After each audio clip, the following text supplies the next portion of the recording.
ગૌસનો નિયમ ચેપ્ટરનો એક અગત્યનો ભાગ જોવા જઈએ તો ગૌસનો નિયમ. આપણે આગળ વિદ્યુત બળ અને વિદ્યુત ક્ષેત્ર બાદ વિદ્યુત ફ્લક્સ નામનો અગત્યનો ટોપિક ધ્યાનમાં લીધો. વિદ્યુત ફ્લક્સ એ કોઈ સપાટી સાથે સંકળાયેલ ક્ષેત્ર રેખાઓની સંખ્યાની માહિતી આપે અને એ સપાટીના વિસ્તાર પાસે વિદ્યુત ક્ષેત્રની પ્રબળતાનું માન આપણને આપે. જો સપાટી સાથે સંકળાયેલ ફ્લક્સ વધુ હોય તો એ સપાટીના વિસ્તારમાં વિદ્યુત ક્ષેત્રની પ્રબળતા વધુ છે તેમ કહેવાય. તો વિદ્યુત ફ્લક્સ નામની ભૌતિક રાશિ વ્યાખ્યાયિત કરી કે જેમાં આપણે ગણતરી કે આ રીતે કરતા હતા.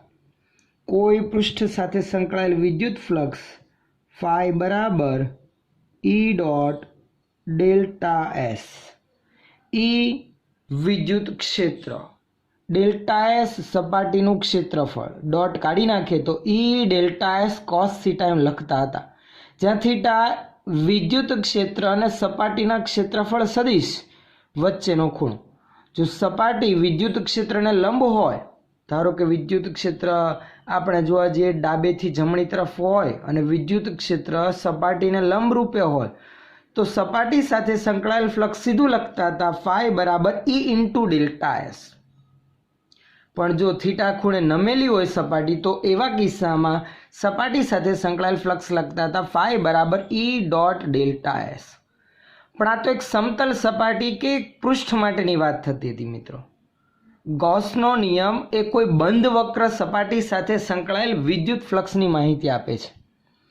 બંધ વક્ર સપાટી તરીકે આપણે ગોળાકાર ભાગ ધ્યાનમાં લઈ શકીએ અથવા તો કોઈ અનિયમિત આકારનો બંધ ભાગ ધ્યાનમાં લઈ શકીએ કે જેની સાથે સંકળાયેલું ફ્લક્સ આપણે ગૌસના નિયમની મદદથી મેળવી શકીએ.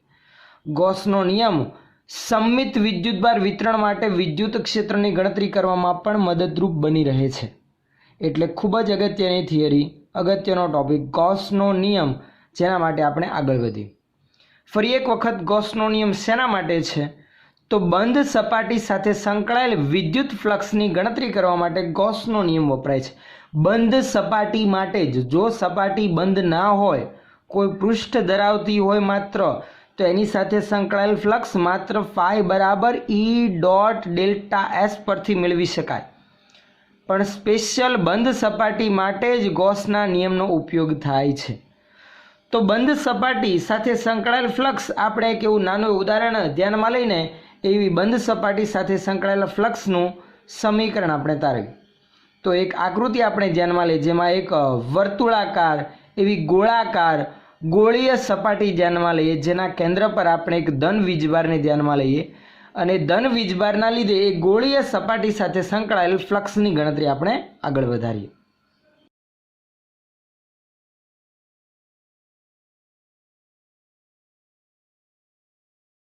મિત્રો, આકૃતિમાં તમે જોઈ શકો છો એક ગોળીય સપાટી જે આપણે ધ્યાનમાં લીધેલી છે, જેની ત્રિજ્યા છે સ્મોલ આર.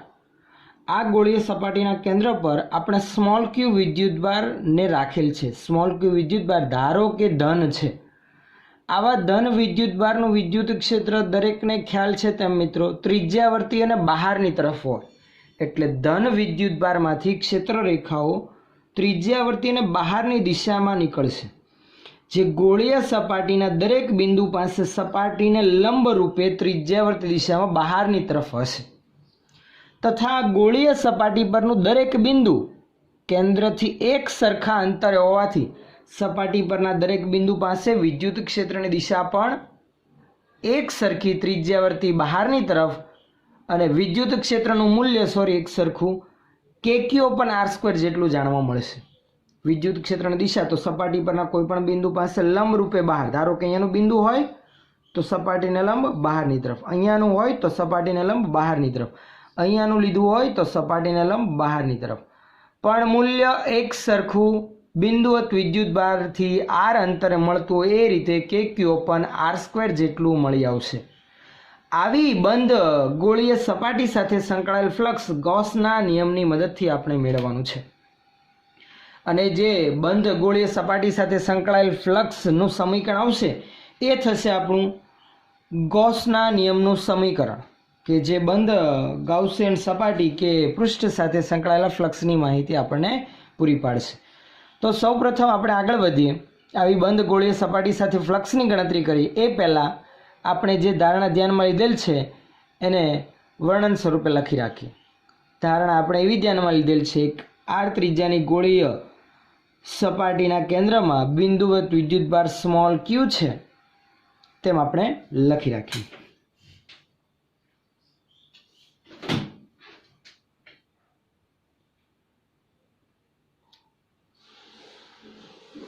ધારો કે સ્મોલ આર ત્રિજ્યાની ગોળીય ગાઉસિયન સપાટીના કેન્દ્રમાં સ્મોલ ક્યુ જેટલો ધન વિદ્યુતભાર રહેલ છે. સ્મોલ આર ત્રિજ્યાની ગોળીય ગાઉસિયન સપાટી ધ્યાનમાં લીધેલ છે, જેના કેન્દ્રમાં સ્મોલ ક્યુ જેટલો ધન વિદ્યુતભાર ધ્યાનમાં લીધેલ છે. આપણે આ ગોળીય સપાટી સાથે સંકળાયેલ ફ્લક્સ ઉપરોક્ત સમીકરણની જેમ ગણીશું, પરંતુ ઉપરોક્ત સમીકરણ બંધ સપાટી માટે નથી, એ કોઈ પૃષ્ઠ માટે, સમતલ સપાટી માટે છે. તો આપણે એવું ધ્યાનમાં લઈએ, આ ગોળીય સપાટીને નાના નાના પૃષ્ઠખંડોમાં વિભાજિત કરેલી કલ્પી, એમાંનો એક પૃષ્ઠખંડ સપાટી પરનો આપણે અહીંયા દર્શાવી રાખીએ. ધારો કે એક પૃષ્ઠખંડ છે આ સપાટી પરનું, જેનું ક્ષેત્રફળ છે ધારો કે ડેલ્ટા એસ જેટલું. આ પૃષ્ઠખંડનો ક્ષેત્રફળ સદિશ કઈ દિશામાં આવશે? કેમ કે ક્ષેત્રફળ સદિશ રાશિ આપણે અહીંયા આવા નાના પૃષ્ઠખંડ સાથે સંકળાયેલ ફ્લક્સ ગણવું હોય તો ઉપરોક્ત સમીકરણની જેમ જ ગણીશું, ઈ ડોટ ડેલ્ટા એસ મુજબ. એટલા માટે આ પૃષ્ઠખંડ જે ધ્યાનમાં લીધો એનો ક્ષેત્રફળ સદિશ ડેલ્ટા એસની દિશા, તો હંમેશા આ પૃષ્ઠખંડના ક્ષેત્રફળને રજૂ કરતો ક્ષેત્રફળ સદિશ સપાટીને લંબરૂપે બહારની તરફ હોય, તો આ થશે ડેલ્ટા એસની દિશા. આ તેનું માન ડેલ્ટા એસ જેટલું, તેની દિશા આપણે ડેલ્ટા એસ સદિશ સ્વરૂપે દર્શાવી.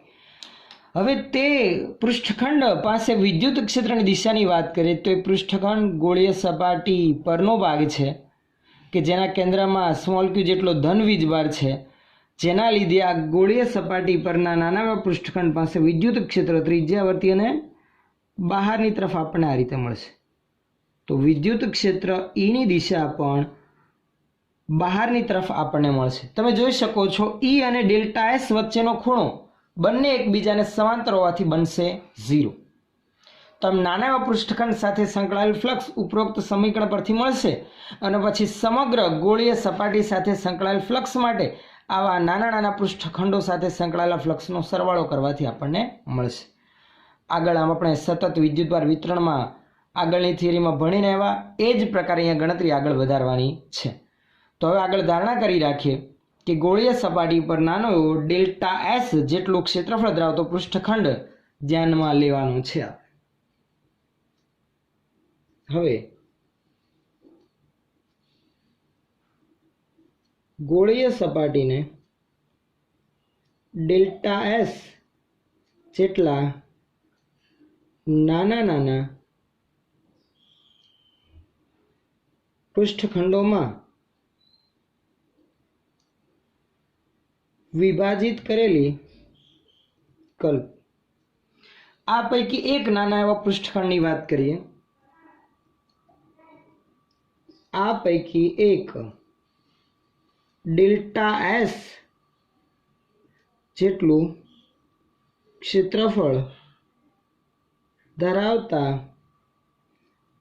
નાના એવા પૃષ્ઠખંડ સાથે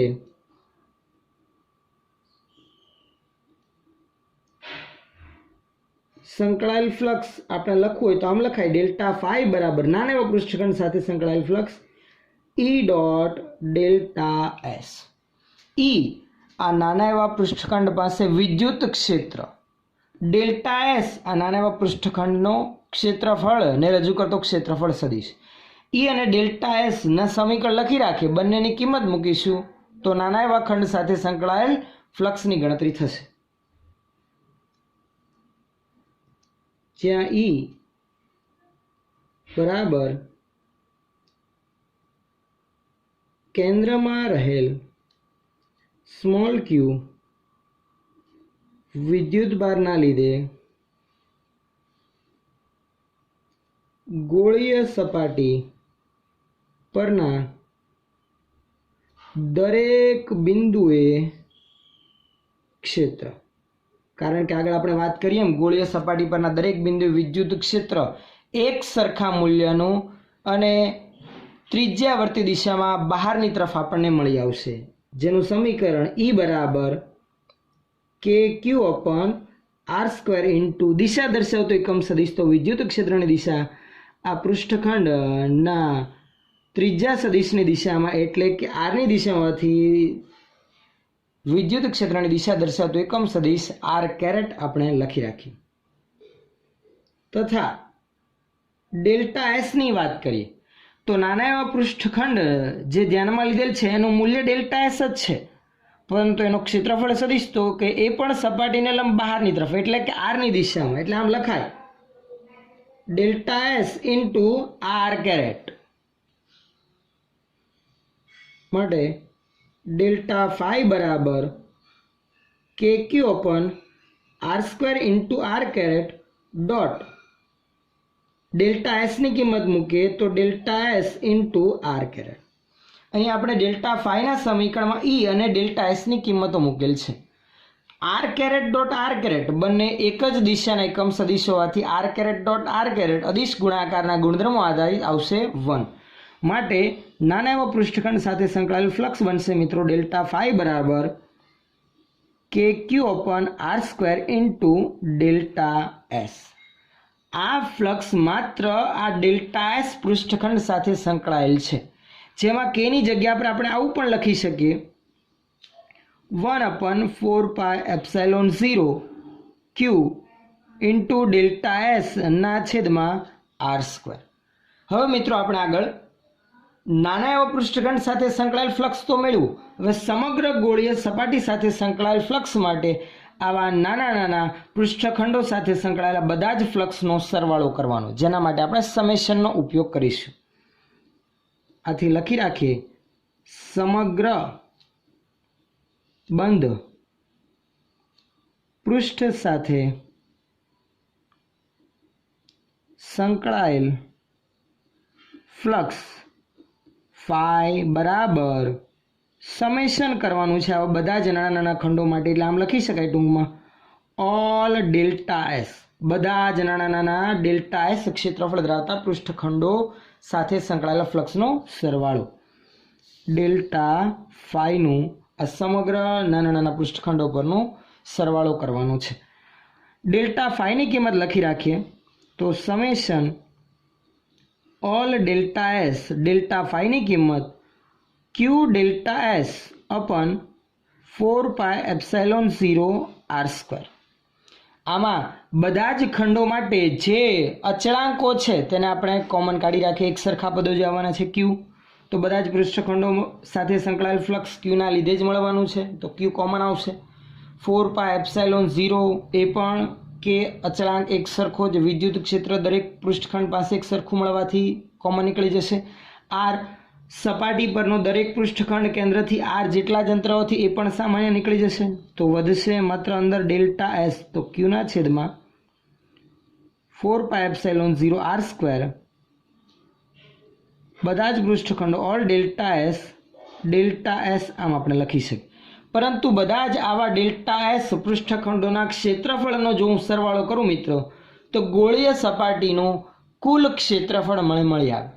આવી ગોળાકાર સપાટીના ક્ષેત્રફળનું સમીકરણ જો તેની ત્રિજ્યા સ્મોલ r હોય તો સ્મોલ r ત્રિજ્યાના ગોળાની સપાટીનું ક્ષેત્રફળ આવશે મિત્રો 4πr². તો આની જગ્યા પરનું પદ બની જશે 4πr². આથી ફાઈ બરાબર Qના છેદમાં 4πε0 R² ઇન્ટુ 4πr². 4π અને R² કેન્સલ થતાં બાકી રહેલું પદ ફાઈ બરાબર Qના છેદમાં ε0 બનશે, જેમાં આ Q મિત્રો ગોળીય સપાટી વડે ઘેરાતો કુલ વિદ્યુત ભાર છે અને છેદમાં ε0 જેને આપણે ઓળખીએ છીએ જે છે શૂન્યાવકાશની પરમિટિવિટી. આમ બંધ સપાટી સાથે સંકળાયેલ કુલ વિદ્યુત ફ્લક્સ ફાઈ બરાબર પૃષ્ઠ વડે ઘેરાતા કુલ વિદ્યુત ભાર અને શૂન્યાવકાશની પરમિટિવિટીના ગુણોત્તર જેટલું હોય છે. આથી નિયમ આમ લખી શકાય. આથી કોઈ પણ બંધ પૃષ્ઠ સાથે સંકળાયેલ કુલ વિદ્યુત ફ્લક્સ પૃષ્ઠ વડે ઘેરાતા કુલ વિદ્યુત ભાર, જેને આપણે કૌંસમાં ક્યુ અથવા તો સમેશન ક્યુ પણ લખી શકાય. અહીંયા સમીકરણમાં આપણે લખવું હોય તો ક્યુ પણ લખાય અથવા આમ પણ રજૂ કરાય, સમેશન ક્યુ અપન એપ્સિલોન 0. સમેશન ક્યુ પૃષ્ઠ વડે ઘેરાતો કુલ વિદ્યુત ભાર, એનો બેઝિક સરવાળો, સંજ્ઞા સાથે સરવાળો ધ્યાનમાં લેવાનો આવે. તો પૃષ્ઠ વડે ઘેરાતા કુલ વિદ્યુત ભાર અને એપ્સિલોન 0, જેને આપણે ઓળખીએ છીએ શૂન્યાવકાશની પરમિટિવિટી એટલે કે એપ્સિલોન 0 ના ગુણોત્તર જેટલું હોય છે. ક્યુ અને એપ્સિલોન 0 ના ગુણોત્તર જેટલું હોય છે. આ છે ગૌસનો નિયમ. તો જ્યારે મિત્રો આપણે પ્રશ્ન આવો પૂછાય કે ગૌસનો નિયમ લખો અને સમજાવો, તો આપણે સ્ક્રીન પર દેખાતી થિયરી લખવાની અને સમજૂતી આપવાની રહે. ફરી એક વખત નિયમ આપણે યાદ કરીએ તો નિયમ કંઈક આ પ્રમાણે છે. કોઈ પણ બંધ પૃષ્ઠ સાથે સંકળાયેલું કુલ વિદ્યુત ફ્લક્સ પૃષ્ઠ વડે ઘેરાતા કુલ વિદ્યુત ભાર અને શૂન્યાવકાશની પરમિટિવિટી એપ્સિલોન 0 ના ગુણોત્તર જેટલું હોય છે. એક સમજૂતી માટે આના આધારિત આવતા પ્રશ્નો માટે એક નાનો એવો ખ્યાલ બાજુમાં ધ્યાનમાં લઈ રાખીએ. ધારો કે કોઈ બંધ સપાટીની અંદર ઘેરાતા વિદ્યુતભારો આટલા છે, Q1 Q2 -Q3, આમ 3 વિદ્યુતભારો છે. તો આ બંધ સપાટી સાથે સંકળાયેલ ફ્લક્સ કેટલું ગૌસના નિયમ અનુસાર ધ્યાનમાં લેવું હોય તો આપણે આમ લખી શકીએ, ફાઈ બરાબર ઘેરાતા વિદ્યુતભારોનો બેઝિક સરવાળો સંજ્ઞા સાથે લેવાનો, અંશમાં સમેશન ક્યુ એટલે ઘેરાતો વિદ્યુતભાર, અંદર હોય એ જ એટલે Q1 Q2 અને Q3 નો સરવાળો, Q1 પ્લસ Q2, પણ Q3 ઋણ છે તો -Q3 ના છેદમાં એપ્સિલોન 0. આ રીતે ગણતરી કરી શકાય. તથા આનો અર્થ મિત્રો એક એવો પણ નીકળે કે જો બંધ સપાટી વડે કોઈ વિદ્યુતભાર ઘેરાતો ના હોય તો આવી બંધ સપાટી સાથે સંકળાયેલ ફ્લક્સ 0 થાય. એવું એક ઉદાહરણ કોઈ વિદ્યુત ક્ષેત્રમાં રહેલા બંધ નળાકાર સાથે સંકળાયેલા ફ્લક્સની ગણતરી આધારિત આપણે ધ્યાનમાં લઈએ, જેથી તમારો ખ્યાલ વિદ્યુત ફ્લક્સ વિશેનો વધુ ક્લિયર બને. હવે આપણે આગળ કોઈ વિદ્યુત ક્ષેત્રમાં રહેલી એવી બંધ સપાટી સાથે સંકળાયેલ ફ્લક્સની એક નાની એવી ગણતરી ઉદાહરણ દ્વારા સમજીએ. લખી રાખીએ, વિદ્યુત ક્ષેત્રમાં રહેલ બંધ સપાટી સાથે સંકળાયેલ ફ્લક્સ. મિત્રો આ જે હવે નાનો થિયરીનો ભાગ ધ્યાનમાં લેવાના છે એ ગૌસના નિયમની સમજૂતી આધારિત ભાગ છે કે બંધ સપાટી વડે વિદ્યુતભાર ઘેરાતો હોય તો એની સાથે સંકળાયેલ ફ્લક્સ તો આપણે સીધું ગણતરી કરી શકીએ. બંધ સપાટી વડે ઘેરાતો વિદ્યુતભાર Q અંશમાં અને છેદમાં શૂન્યાવકાશની પરમિટિવિટી. પરંતુ વિદ્યુત ક્ષેત્રમાં કોઈ બંધ સપાટી હોય કે જેના વડે કોઈ વિદ્યુતભાર ઘેરાતો ન હોય તો તેની સાથે સંકળાયેલ ફ્લક્સ કેટલું હશે તેની માહિતી તો નિયમ પરથી ખ્યાલ આવી ગયો કે કોઈ વિદ્યુતભાર ઘેરાતો ના હોય તો સીધું જ 0 આવે, પણ એની ગણતરી માટેની ચર્ચા આપણે કંઈક આ રીતે કરી શકીએ. ધારો કે એક નળાકાર આપણે બંધ સપાટી વિદ્યુત ક્ષેત્રમાં ધ્યાનમાં લઈએ છીએ. તો એક નળાકાર બંધ સપાટી આપણે આકૃતિમાં દર્શાવી રાખીએ.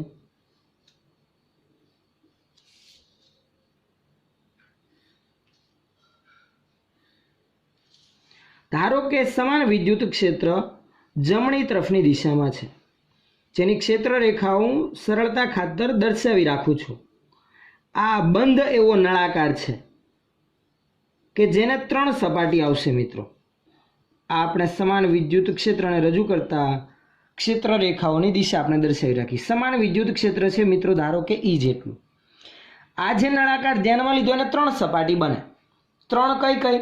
તો તો સાઈડની બે વર્તુળાકાર એવી સમતલ સપાટી, ઉદાહરણ તરીકે હું કોઈ એક નળાકાર તમારી સામે રાખું, ધારો કે કોઈ નળાકાર તરીકે આપણે આ માર્કરને લઈએ, તો 3 સપાટી છે તેને, એક આ સાઈડની સમતલ એવી વર્તુળાકાર સપાટી, એક આ બાજુની સાઈડની સમતલ એવી વર્તુળાકાર સપાટી અને એક આવશે વક્ર સપાટી. એ 3 સપાટીઓને આપણે અલગ અલગ નંબર આપી રાખી. આ છે સપાટી નંબર 1, આ બીજી સપાટી અને આ ત્રીજી વક્ર સપાટી. મિત્રો એટલો તો ખ્યાલ જ છે કે 1 અને 2 નંબરની સપાટીનું ક્ષેત્રફળ એક સરખું વર્તુળાકાર જે આવતું હશે આવશે, પણ આપણે આ સપાટીના ક્ષેત્રફળને S1, આના ક્ષેત્રફળને S2 અને વક્ર સપાટીના ક્ષેત્રફળને S3 વડે દર્શાવીશું. હવે આવા નળાકાર સાથે સંકળાયેલા ફ્લક્સની વાત કરીએ તો ફ્લક્સ એટલે કે સપાટીમાંથી પસાર થતી ક્ષેત્રરેખાઓની સંખ્યા. વિચાર કઈ કઈ સપાટીમાંથી ક્ષેત્રરેખાઓ પસાર થશે? તો આ સાઈડની સમતલ સપાટીમાંથી અંદર પ્રવેશશે, આ સાઈડની સમતલ સપાટીમાંથી બહાર નીકળશે, જ્યારે વક્ર સપાટી સાથે તો કોઈ ક્ષેત્રરેખા લિંક થવાની નથી, કારણ કે વક્ર સપાટી હોય તો ઉપરથી જશે, નીચેથી જશે અથવા તો અંદરથી જશે, પણ એને તો ક્રોસ કરીને નીકળવાની નથી. એટલે મિત્રો એક વસ્તુ નક્કી થઈ ગઈ, ત્રીજી સપાટી સાથે સંકળાયેલ ફ્લક્સ કેટલું આવશે? 0. પહેલી ને બીજી માટે આપણને કંઈક મળશે. આવી પહેલી, બીજી ને ત્રીજી 3 સપાટી સાથે સંકળાયેલ ફ્લક્સ આપણે આ રીતે ગણીશું. આખા બંધ નળાકારને 3 ભાગમાં ડિવાઈડ કર્યું. હવે એવી એક સપાટી સાથે સંકળાયેલ ફ્લક્સ ડેલ્ટા ફાઈ બરાબર E ડોટ ડેલ્ટા S મુજબ આપણે ગણી, જેમાં ડોટ કાઢી નાખતા E અને ડેલ્ટા S વચ્ચેનો ખૂણો આપણે ધ્યાનમાં લઈને ગણતરી કરવાની રહે. તો નોંધ લખી રાખીએ જે આપણે ધારણા ધ્યાનમાં લીધી છે એમ કે ધારો કે કોઈ સમાન વિદ્યુત ક્ષેત્ર E માં એક બંધ નળાકાર ધ્યાનમાં લીધેલ છે. આ નળાકારની 3 સપાટીના ક્ષેત્રફળનો ઉલ્લેખ કરી રાખીએ. પહેલી, બીજી અને ત્રીજી સપાટી, જેમાં પહેલી ને બીજી બે સાઈડની ગોળીય સમતલ સપાટી અને ત્રીજી વક્ર સપાટી. આ નળાકારની 3 સપાટી પૈકી 1 અને 2 એ સમતલીય ગોળીય સપાટી છે કે જેનું ક્ષેત્રફળ એક સમાન છે. ધારો કે એની ધારણા કરી રાખે, ધારો કે તે S1 બરાબર S2 બરાબર S જેટલું છે. બંને સપાટીનું ક્ષેત્રફળ S1 અને S2 એક સરખું S જેટલું છે. તથા ત્રીજી વક્ર સપાટી જે આપણે ધ્યાનમાં લીધેલી છે, આ વક્ર સપાટી નળાકારની ત્રીજી વક્ર સપાટી નું ક્ષેત્રફળ S3 છે તેમ આપણે ધ્યાનમાં લઈએ. હવે આ 3 વક્ર સપાટી સાથે સંકળાયેલ ફ્લક્સ મેળવીએ અને એવા ખંડો સાથે સંકળાયેલા ફ્લક્સનો સરવાળો કરવાથી સમગ્ર નળાકાર સાથે સંકળાયેલ કુલ ફ્લક્સ આપણને મળશે. હવે પ્રથમ સપાટી સાથે સંકળાયેલ ફ્લક્સ ડેલ્ટા φ1 બરાબર E1 ડોટ ડેલ્ટા S. જો કે E1 નહીં આવે કારણ કે બધા માટે વિદ્યુત ક્ષેત્ર એક સરખું E જેટલું છે, તો આપણે E જ લખી રાખીએ. ડેલ્ટા S1 પહેલી સપાટીનું ક્ષેત્રફળ જે S1 બરાબર S જેટલું જ છે, તો E ડોટ કાઢી નાખું અને ડેલ્ટા S1 નું મૂલ્ય મૂકું એટલે પહેલી સપાટીનું ક્ષેત્રફળ જે S જેટલું છે એ નોંધી રાખીએ ડેલ્ટા S1, ડેલ્ટા S2 અને ત્રીજી સપાટીના ક્ષેત્રફળને ડેલ્ટા S3 જ આપણે લખીએ.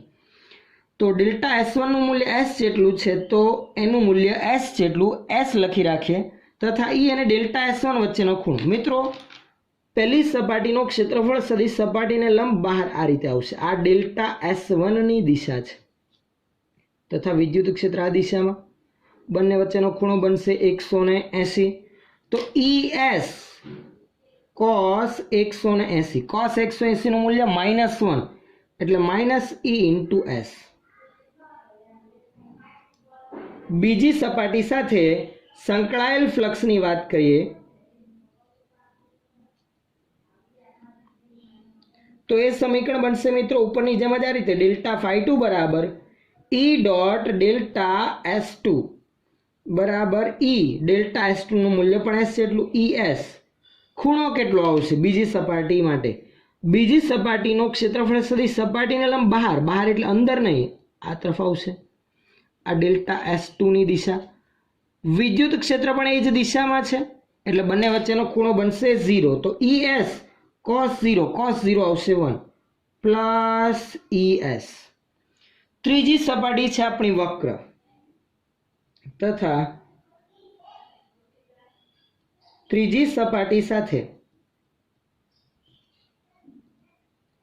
સંકળાયેલ ફ્લક્સ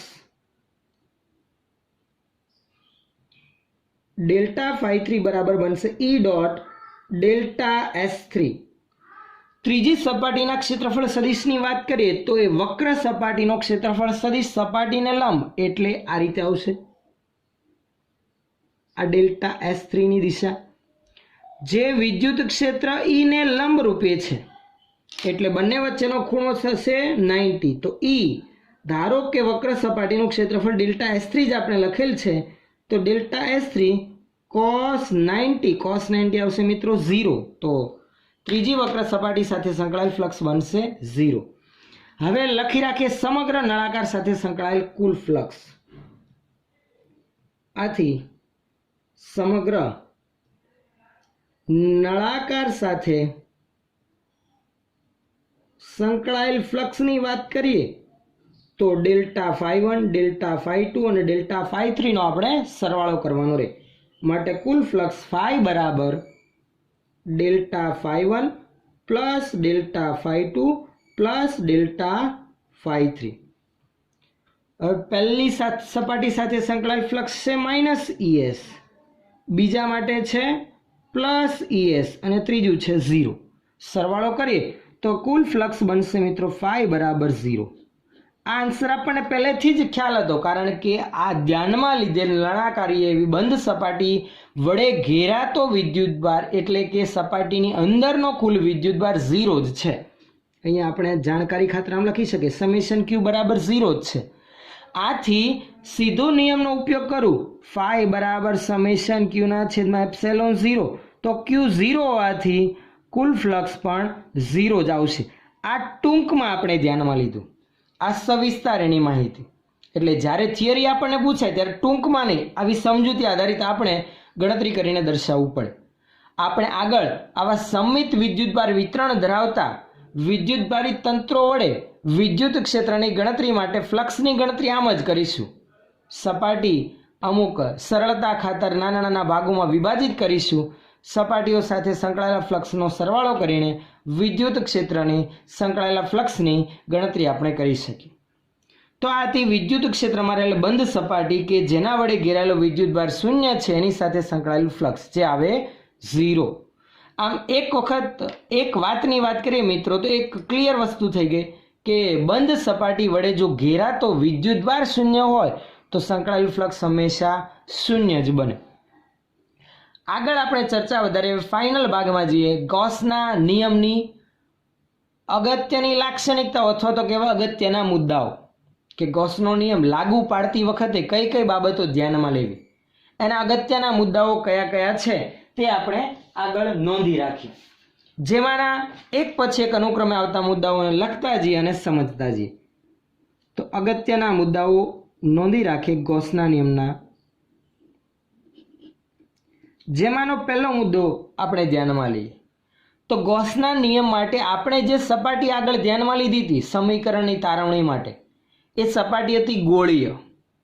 જરૂરી નથી કે બંધ સપાટી હંમેશા ગોળીય જ હોવી જોઈએ. કોઈ પણ અનિયમિત આકારની ગોળીય સપાટી સિવાયની સપાટી પણ આપણે ધ્યાનમાં લઈ શકીએ. નળાકાર હોય, ગોળીય હોય, લંબઘન હોય, સમઘન હોય, અનિયમિત આકાર ધરાવતી એવી બંધ સપાટી હોય તો પણ ચાલે. બંધ સપાટી હોવી જરૂરી છે. એનો આકાર કે પરિમાણ નિયમિત જ હોવો જોઈએ એવું કંઈ લેવા દેવા નથી. તો પહેલો મુદ્દો લખી રાખીએ, કોઈ પણ બંધ સપાટી માટે ગૌસનો નિયમ સત્ય છે. તે આકાર કે પરિમાણ પર આધારિત નથી. કોઈ પણ બંધ સપાટી માટે ગૌસનો નિયમ સત્ય છે. તે આકાર કે પરિમાણ પર આધારિત નથી. આ પહેલો અગત્યનો મુદ્દો. બીજા મુદ્દાની મિત્રો આપણે વાત કરીએ તો બીજો મુદ્દો શું બનશે? તો પહેલા મુદ્દામાં તો આપણે ધ્યાનમાં લીધો કે કોઈ પણ બંધ સપાટી માટે સત્ય છે, આકાર કે પરિમાણ પર આધારિત નથી. બીજા મુદ્દાની વાત કરીએ તો જમણી બાજુનો જે વિદ્યુતભાર એટલે કે સમીકરણમાં ફાઈ બરાબર સમેશન ક્યુ અપોન એપ્સિલોન 0 આપણે લખ્યું, એમાં જમણી બાજુનો જે આ વિદ્યુતભાર છે એ સપાટી વડે ઘેરાયેલ વિદ્યુતભારોનો સરવાળો છે. એવા જ વિદ્યુતભારો ધ્યાનમાં લેવાના છે જે સપાટી વડે ઘેરાયેલ છે. સપાટીની બહાર અસ્તિત્વ ધરાવતા કે રહેલા એવા વિદ્યુતભારોને ધ્યાનમાં લેવાના નથી. ઉદાહરણ તરીકે કંઈક આ રીતે બંધ સપાટી હોય, અંદર Q1 Q2 ને બહાર Q3 હોય તો ગૌસના નિયમનો ઉપયોગ કરીએ, એમાં સમેશન ક્યુમાં ઘેરાતા વિદ્યુતભારોનો સરવાળો કરીએ તો માત્ર બે જ ગણવાના. કયા કયા? Q1 અને Q2 નો સરવાળો. એટલે સમેશન ક્યુની જગ્યા પર લખવાનું રહે Q1 પ્લસ Q2. Q3 ને ગણતરીમાં ધ્યાનમાં લેવાનો રહેશે નહીં. તો બીજો મુદ્દો લખી રાખીએ, ગૌસના નિયમમાં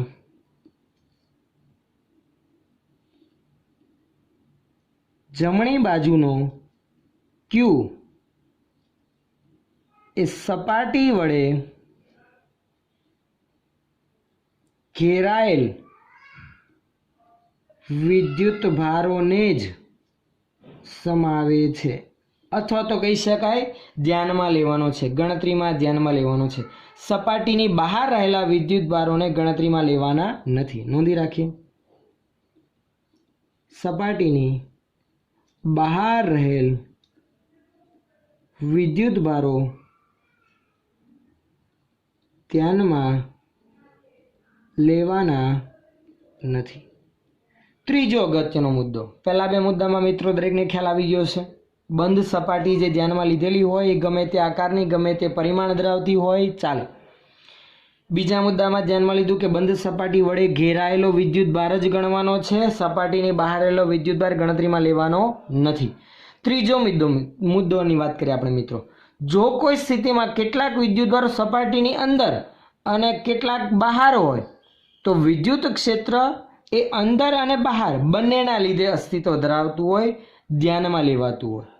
જ્યારે વિદ્યુતભારની ગણતરી તો માત્ર ઘેરાયેલા વિદ્યુતભારો માટેના જ વિદ્યુતભારોને ધ્યાનમાં લેવાના છે.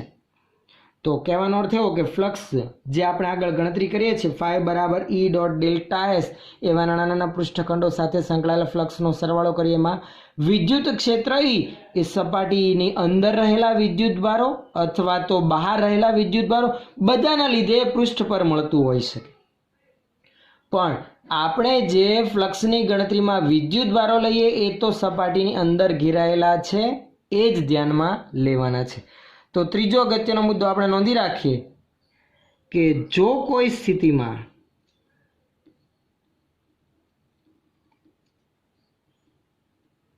કેટલાક વિદ્યુતભારો સપાટીની અંદર અને બહાર હોય ત્યારે વિદ્યુત ક્ષેત્ર તો અંદર અને બહાર એવા બધા વિદ્યુતભારોના લીધે મળે છે, એના લીધે ધ્યાનમાં લેવાતું હોય છે. ત્યારે વિદ્યુત ક્ષેત્ર અંદર અને બહાર એમ બંને વિદ્યુતભારોના લીધે છે. જ્યારે જમણી બાજુના પદમાં તો માત્ર ઘેરાયેલ વિદ્યુતભાર જ ગણવાનો છે. જ્યારે જમણી બાજુના પદ માટે માત્ર ઘેરાયેલ વિદ્યુતભાર જ ધ્યાનમાં લેવું. એટલે જમણી બાજુ ફ્લક્સની ગણતરી માટે જે વિદ્યુતભાર ઘેરાયેલો ધ્યાનમાં લે છે એમાં અંદરના વિદ્યુતભારો જ ગણવાના છે, બહારના નથી ગણવાના. ચોથો મુદ્દો આપણે વાત કરીએ મિત્રો, તો ચોથો મુદ્દો છે સપાટી પસંદ કરેલી છે આપણે, કે જે આપણે બિંદુવત વિદ્યુતભારની આસપાસ ગોળીય સપાટી ધ્યાનમાં લીધેલી હતી, એ સપાટીને કહેવામાં આવે છે ગાઉસિયન સપાટી. પછી ગોળીય જ ધ્યાનમાં લેવી એવી પણ જરૂરી નથી. વિદ્યુતભારી તંત્ર કેવા પ્રકારનું છે, તો ફ્લક્સની ગણતરી માટે જે સરળતા રહે આપણને એવી સપાટી ધ્યાનમાં લેવાની રહે. ગોળીય જ લેવી એ પણ જરૂરી નથી, પણ જે સપાટી આપણે કલ્પના કરેલી હોય એ સપાટીને કહેવામાં આવે છે ગાઉસિયન સપાટી. જેમ આગળ આપણે થિયરીમાં ગૌસના નિયમ માટે બિંદુવત વિદ્યુતભારની આસપાસ આવી ગોળીય સપાટી લીધેલી હતી, તો આ ગોળીય સપાટીને કહેવામાં આવે છે ગાઉસિયન સપાટી. શું કહેવાય મિત્રો આ સપાટીને? ગાઉસિયન સપાટી. જે બિંદુ પાસે આપણે વિદ્યુત ક્ષેત્રની ગણતરી કરવી હોય એ બિંદુમાંથી પસાર થતી આવી ગાઉસિયન સપાટી ધ્યાનમાં લેવાની. જે ગમે તે આકાર ધરાવતી આપણે ધ્યાનમાં લઈ શકીએ, પણ એ સપાટીને શું કહેવાય? ગાઉસિયન સપાટી. લખી રાખીએ, ગૌસના નિયમ માટે જે સપાટી પસંદ કરી હોય તેને કઈ સપાટી કહેવાય મિત્રો? ગાઉસિયન સપાટી કહે છે. ગાઉસિયન પૃષ્ઠ કહી શકાય અથવા તો ગાઉસિયન સપાટી કહી શકાય. પાંચમી અગત્યની લાક્ષણિકતા અથવા તો અગત્યનો મુદ્દો વાત કરીએ તો એ ખાસ યાદ રાખવા જેવો પાંચમો મુદ્દો, કે સંમિત વિદ્યુતભાર વિતરણ વડે ઉત્પન્ન થતું વિદ્યુત ક્ષેત્ર આ ગૌસના નિયમની મદદથી મેળવી શકાય. સંમિત વિદ્યુતભાર વિતરણ એટલે વિદ્યુતભારનું વિતરણ કોઈ વિદ્યુતભારી તંત્રમાં એક સમાન રીતે થયેલું હોય, સતત રીતે થયેલું હોય, તો એવા વિદ્યુતભાર વિતરણ વડે ઉત્પન્ન થતું વિદ્યુત ક્ષેત્ર મેળવવું હોય તો ગૌસના નિયમનો ઉપયોગ કરી શકાય. કઈ રીતે મિત્રો? તો સમીકરણ તો આપણે ધ્યાનમાં લીધું કે ફ્લક્સ ફાઈ બરાબર, પાંચમી લાક્ષણિકતા માટેનું સમીકરણ ફાઈ બરાબર સમેશન ઓલ સમગ્ર પૃષ્ઠખંડો ઈ ડોટ ડેલ્ટા એસ બરાબર સમેશન ક્યુના છેદમાં એપ્સિલોન 0 ની મદદથી સમજી શકાય. જો મિત્રો જમણી બાજુનું પદ તો આપણે આગળ ધ્યાનમાં લીધું, જે ફાઇનલ આપણું પરિણામ આવ્યું, જેને આપણે ગૌસનો નિયમ કીધો. પણ ડાબી બાજુનું પદ આ જ સ્ટેપ્સની ગણતરી કરતાં કરતાં ફાઇનલ પરિણામ આપણું આ બનેલું હતું. આમાં ડાબી બાજુનો ભાગમાં આવતું પદ ઈ એ તો ગાઉસિયન સપાટી પરના બિંદુઓ પાસે વિદ્યુત ક્ષેત્રની માહિતી આપે છે. આમ ગૌસના નિયમની મદદથી વિદ્યુત ક્ષેત્ર પણ ગણતરી કરી શકાય, પણ એ માત્ર સંમિત વિદ્યુતભાર વિતરણ ધરાવતા વિદ્યુતભારી તંત્ર વડે જ ઉદ્ભવતું વિદ્યુત ક્ષેત્ર મેળવી શકાય. ગમે તે સપાટી માટે નહીં, માત્ર સંમિત વિદ્યુતભાર વિતરણ વડે ઉદ્ભવતું વિદ્યુત ક્ષેત્ર મેળવવા માટે ગૌસના નિયમનો ઉપયોગ કરી શકાય. કઈ રીતે કરી શકાય? તો જે ડાબી બાજુનો ભાગ છે એ ધ્યાનમાં લીધેલી ગાઉસિયન સપાટી સાથે સંકળાયેલ ફ્લક્સની ગણતરી આપણે ઈ ડોટ ડેલ્ટા એસ અનુસાર કરવાની રહે, અને જમણી બાજુના ભાગમાં ક્યુ એ બંધ સપાટી વડે ઘેરાતા વિદ્યુતભારની કિંમત મૂકીને આપણે ફાઇનલ વિદ્યુત ક્ષેત્ર ઈ ગણીશું, સંમિત વિદ્યુતભાર વિતરણ વડે જે ઉદ્ભવતું હોય. આગળ આપણે આવા ગૌસના નિયમના 3 ઉપયોગો ધ્યાનમાં લેવાના છે. એક સુરેખ એવા અનંત લંબાઈના વિદ્યુતભારિત તંત્ર વડે ઉદ્ભવતું વિદ્યુત ક્ષેત્ર, એક સમતલીય એવી વિદ્યુતભારિત સપાટી વડે ઉદ્ભવતું વિદ્યુત ક્ષેત્ર જે અનંત એવા વિસ્તારવાળી છે, અને એક ગોળીય સપાટી એવી કવચ વડે ઉદ્ભવતું વિદ્યુત ક્ષેત્ર. અને એક હજુ એક ઉપયોગ જે આપણા ઉદાહરણમાં સમાવિષ્ટ કરેલ છે, છેલ્લું ઉદાહરણ, કે જેમાં ગોળાકાર એવું ઘનફળ ધરાવતા વિદ્યુતભારી તંત્ર વડે ઉદ્ભવતું વિદ્યુત ક્ષેત્ર આપણે આ જ ગૌસના નિયમની મદદથી મેળવીશું.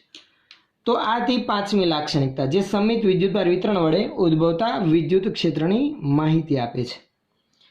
છઠ્ઠી લાક્ષણિકતા અને છેલ્લી લાક્ષણિકતાની આપણે વાત કરીએ તો કુલમના નિયમમાં રહેલ અંતરના વ્યસ્ત વર્ગના નિયમ પર ગૌસનો નિયમ આધારિત છે. આપણે જે ડાબી બાજુનો ભાગ ધ્યાનમાં લીધો એમાં વિદ્યુત ક્ષેત્રની ગણતરી આપણે કુલમના નિયમ પરથી કરેલી હોય, તો વ્યસ્ત વર્ગના નિયમ આધારિત આપણે ફ્લક્સની ગણતરી કરેલ છે. એટલે ગૌસના નિયમનો આધાર વ્યસ્ત વર્ગના નિયમ એવા કુલમના નિયમ પર રહેલ છે તેમ આપણે લખી શકીએ. કુલમના નિયમમાં રહેલ અંતરના વ્યસ્ત વર્ગના નિયમ પર ગૌસનો નિયમ આધારિત છે. આનાથી ઉલટું કે જો ગૌસના નિયમનું ખંડન થતું હોય એટલે કે એનું પાલન ન થતું હોય તો એ વ્યસ્ત વર્ગના નિયમથી કંઈક જુદું પડે છે, એમાં કંઈક ખામી છે, તેમાં આપણે ધ્યાનમાં લેવાનું રહે. તો આ હતા મિત્રો ગૌસના નિયમના અગત્યના એવા 6 મુદ્દાઓ. ફરી એક વખત ફટાફટ ધ્યાનમાં લઈએ તો ખાસ ગણતરી કરતી વખતે શોર્ટ ક્વેશ્ચનમાં MCQ માટે આ 6 મુદ્દાઓ અગત્યના બની રહે. પહેલો મુદ્દો, માત્ર ઘેરાતા જ વિદ્યુતભારો ધ્યાનમાં લેવાના છે. પછી બીજા એક મુદ્દાની વાત કરીએ તો સપાટીનો આકાર ગમે તે હોઈ શકે. આગળના મુદ્દાની વાત કરીએ આપણે તો વિદ્યુત ક્ષેત્રો તો બંધ સપાટી પર ઘેરાતા હોય અથવા તો બહારના હોય, બંનેના લીધે ધ્યાનમાં લેવાનું હોય છે, જ્યારે વિદ્યુતભાર માત્ર ઘેરાયેલો છે એ જ. ચોથી લાક્ષણિકતા કે અગત્યના મુદ્દાની વાત કરીએ તો જે ધ્યાનમાં લીધેલી સપાટી છે એને કહેવામાં આવે છે ગાઉસિયન સપાટી. પાંચમો અગત્યનો મુદ્દો આપણે ધ્યાનમાં લઈએ તો સમિત વિદ્યુતભાર વિતરણ વડે ઉદ્ભવતું વિદ્યુત ક્ષેત્ર આપણે ગૌસના નિયમનો ઉપયોગ કરીને મેળવી શકીએ છીએ. અને છેલ્લી અગત્યની લાક્ષણિકતા અથવા તો અગત્યના મુદ્દાની વાત કરીએ તો કુલમના નિયમમાં રહેલ અંતરના વ્યસ્ત વર્ગના નિયમ પર આ ગૌસનો નિયમ આધારિત છે. જો ગૌસના નિયમનું ખંડન થતું હોય તો એ કંઈક કુલમના નિયમથી જુદો પડેલ છે, એમાં કંઈક ખામી છે, તેમ આપણે ધ્યાનમાં લેવાનું રહે.